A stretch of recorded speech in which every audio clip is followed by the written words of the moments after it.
বাংলাদেশের ফুটবলে একটা নতুন জাগরণের মধ্যে দিয়ে যাচ্ছে। সেই জাগরণে নতুন করে যুক্ত হয়েছে আসিয়ান কাপ। যেই টুর্নামেন্টে বাংলাদেশে আসলে খেলারই কথা ছিল না, সেই টুর্নামেন্ট এখন বাংলাদেশের জন্য বাংলাদেশকে এখন হাতছানি দিয়ে ডাকছে। সম্প্রতি ফিফা থেকেও অনুমোদন দেওয়া হয়েছে বাংলাদেশে খেলার ব্যাপারে, গ্রিন সিগন্যাল দেওয়া হয়েছে। বাংলাদেশ খেলবে এখন আসিয়ান কাপে।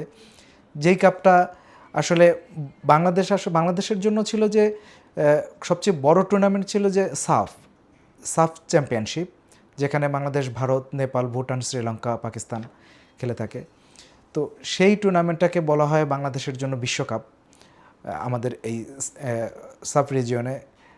তো এই টুর্নামেন্টটাই আমাদের সবচেয়ে বড় টুর্নামেন্ট ছিল। সেখানে আমাদের জন্য এখন আসিয়ান কাপে অংশগ্রহণ বাংলাদেশের জন্য একটা বিরাট একটা সুযোগ বলতে হবে, এবং এই আসিয়ান কাপে বাংলাদেশ কেমন করবে সেটা নিয়ে আজকে আলোচনা করব। আসিয়ান কাপ আসলে বাংলাদেশের খেলারই কথা ছিল না। বাংলাদেশের খেলা, এবং এখানে দেখেন দুইটা বিষয়, বাংলাদেশে এবং পাকিস্তান দুইটা দলে কিন্তু দুইটা দলের পরিবর্তে এসছে। পাকিস্তান এসছে যে আসিয়ান কাপে চীনের খেলার কথা ছিল, চীন খেলবে না আসিয়ান কাপে, সেই চীনের জায়গায় পাকিস্তান গিয়েছে, এবং বাংলাদেশ এসছে ভারতের জায়গায়। ভারতের খেলার কথা ছিল আসিয়ান কাপে। ভারতের একটা খেলা রয়েছে তাদের আগামী 3 অক্টোবর ব্রাজিলের সঙ্গে। সাবেক 5বারের বিশ্ব চ্যাম্পিয়ন ব্রাজিল ভারতের ভারতীতে খেলবে কলকাতায়, সেইটার কারণে ভারত খেলতে পারবে না। তো ভারতের জায়গায় বাংলাদেশ আসছে। তো আসিয়ান কাপ হচ্ছে বাংলাদেশের জন্য বিরাট একটা সুযোগ, কারণ হচ্ছে এত বড় একটা টুর্নামেন্ট যেখানে প্রত্যেকটা দল আসলে বাংলাদেশের থেকে, বাংলাদেশ যাদের সাথে খেলবে প্রত্যেকে বাংলাদেশের থেকে অনেক এগিয়ে ফিফা র্যাঙ্কিংয়ে। সেক্ষেত্রে বাংলাদেশের জন্য এই টুর্নামেন্টটা অনেক বড় একটা কাজে দিবে বলে আমরা সবাই ধারণা করছি। তো আসিয়ান কাপটা হবে আসলে দুইটা ভাগে। একটা হচ্ছে যে প্রিমিয়ার ডিভিশন, যেই প্রিমিয়ার ডিভিশনে বাংলাদেশ খেলবে, আর একটা হচ্ছে চ্যালেঞ্জ ডিভিশন। তো প্রিমিয়ার ডিভিশনে বাংলাদেশের এখানে টোটাল আমি বলে রাখি যে আসিয়ান কাপে আসলে খেলবে মূলত হচ্ছে 14টা দল। তো এর মধ্যে 8টা দল খেলবে হচ্ছে প্রিমিয়ার ডিভিশনে, আর চ্যালেঞ্জ ডিভিশনে খেলবে 6টা। তো প্রিমিয়ার ডিভিশনে যে 8টা দল খেলবে, বাংলাদেশ এই 8টা দলকে আবার দুইটা ভাগে ভাগ করা হয়েছে, এ গ্রুপ এবং বি গ্রুপ। এ গ্রুপটা হচ্ছে খুবই শক্তিশালী। এখানে মালয়েশিয়া খেলবে, স্বাগতিক ইন্দোনেশিয়া খেলবে, জাকার্তায় যেহেতু খেলাটা হবে এখানে। ইন্দোনেশিয়া, বাংলাদেশ, মালয়েশিয়া আর হচ্ছে সিঙ্গাপুর। এই বাংলাদেশের সঙ্গে যে 3টা দল রয়েছে প্রত্যেকেরই ফিফা র্যাঙ্কিংয়ে খুবই ভালো অবস্থানে। আপনারা জানেন যে এই ইন্দোনেশিয়া কিন্তু গত বিশ্বকাপ যে বাছাই পর্ব হয়েছে সেখানে ইন্দোনেশিয়া খুব ভালো একটা পজিশন ছিল। একটা পর্যায়ে মনে হচ্ছিল যে ইন্দোনেশিয়া হয়তো কোয়ালিফাই করতে পারবে। এরকম একটা দলের সঙ্গে খেলবে বাংলাদেশ। তো বাংলাদেশের জন্য এটা একটা বিরাট সুযোগ তৈরি করবে যে আগামী সাফ, এরপরে আমাদের যে সাফ রয়েছে সেখানে বাংলাদেশের একটা বিরাট একটা রিহার্সাল হয়ে যাবে এখানে। এবং সবচেয়ে বড় কথা হচ্ছে যে এতগুলা বড় দলের সাথে খেলবে। এবং চ্যালেঞ্জ এই প্রিমিয়ার ডিভিশনে আরেকটা গ্রুপ রয়েছে, সেই গ্রুপে আছে আপনার থাইল্যান্ড, ভিয়েতনাম, ফিলিপাইন্স এবং পাকিস্তান। তো ওই গ্রুপটা থেকে বাংলাদেশের গ্রুপটা অনেক বেশি শক্তিশালী। এবং চ্যালেঞ্জ লিগে খেলবে হচ্ছে, চ্যালেঞ্জ ডিভিশনে খেলবে Hong Kong, Myanmar, Brunei, Darussalam, Cambodia, Laos এবং তিমুর লেস্তে।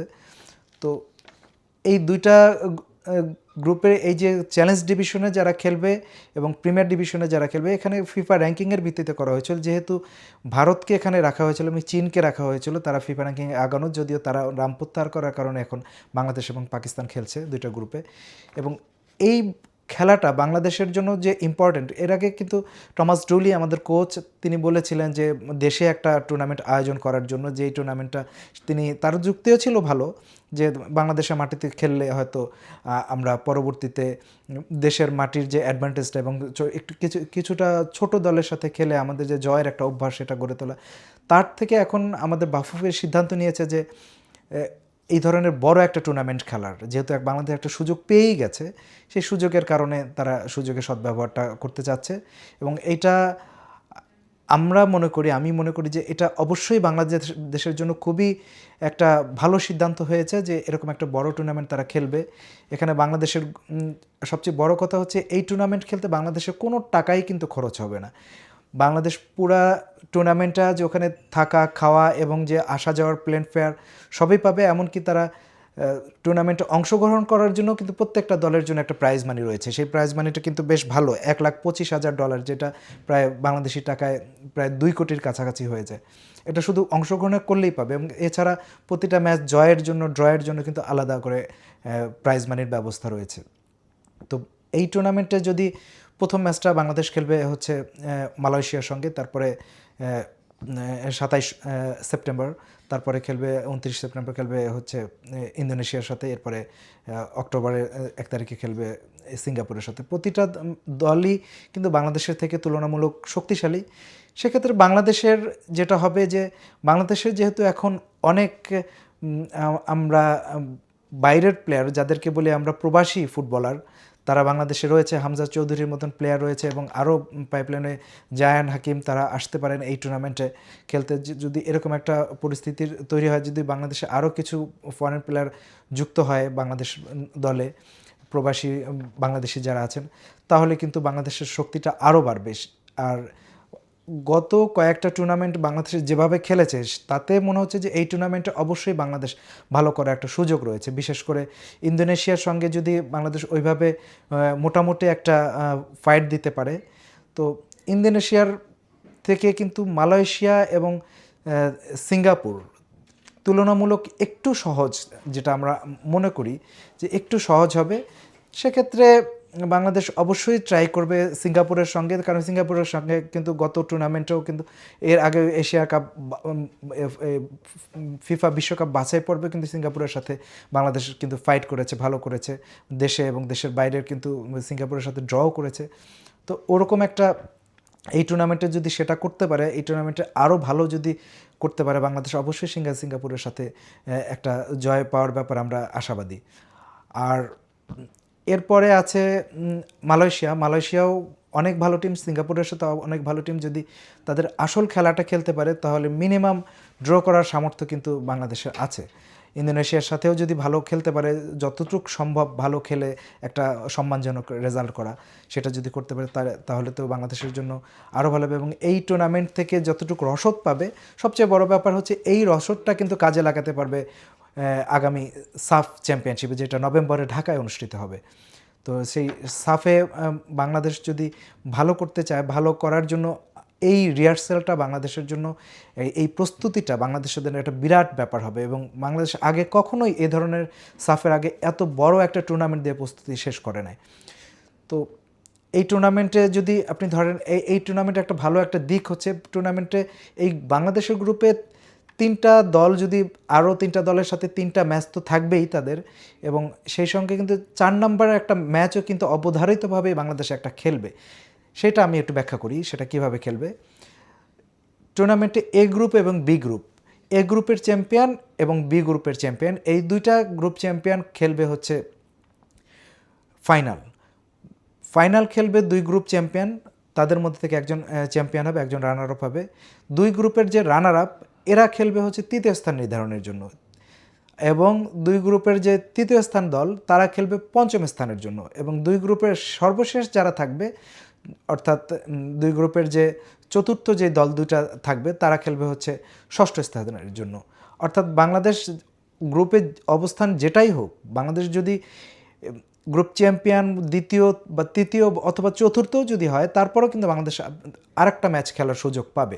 অর্থাৎ বাংলাদেশ নিশ্চিতভাবেই 4টা ম্যাচ খেলবে, এবং এই 4টা ম্যাচ খেলার পরে বাংলাদেশের জন্য প্রতিটা ম্যাচের জন্য কিন্তু আবার আলাদা করে প্রাইজ মানি রয়েছে। এবং বাংলাদেশ, আমরা বুঝতেও পারবো যে 8টা দলের মধ্যে বাংলাদেশ অষ্টম নাকি সপ্তম নাকি ষষ্ঠ কত নম্বরে হচ্ছে, বা পঞ্চম চতুর্থ কোনটা হচ্ছে। তো এটা একটা বিরাট সুযোগ বাংলাদেশের জন্য। এবং এই ধরনের বড় টুর্নামেন্ট কিন্তু এর আগে, মানে সলিড একটা টুর্নামেন্ট বাংলাদেশ আগে কখনোই কিন্তু খেলে নাই, এই ধরনের বড় টুর্নামেন্টে, বিশ্বকাপ বাছাই পর্ব ছাড়া।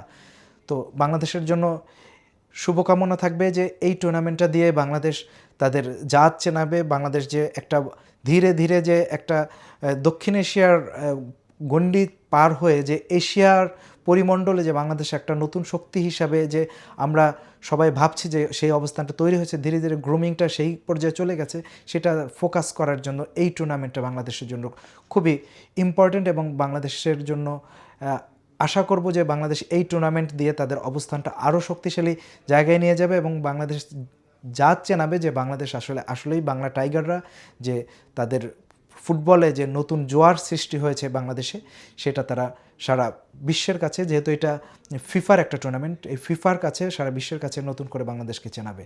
তো বাংলাদেশের জন্য শুভকামনা থাকলো এবং আশা করছি এই টুর্নামেন্টে বাংলাদেশ অবশ্যই একটা ভালো রেজাল্ট করবে।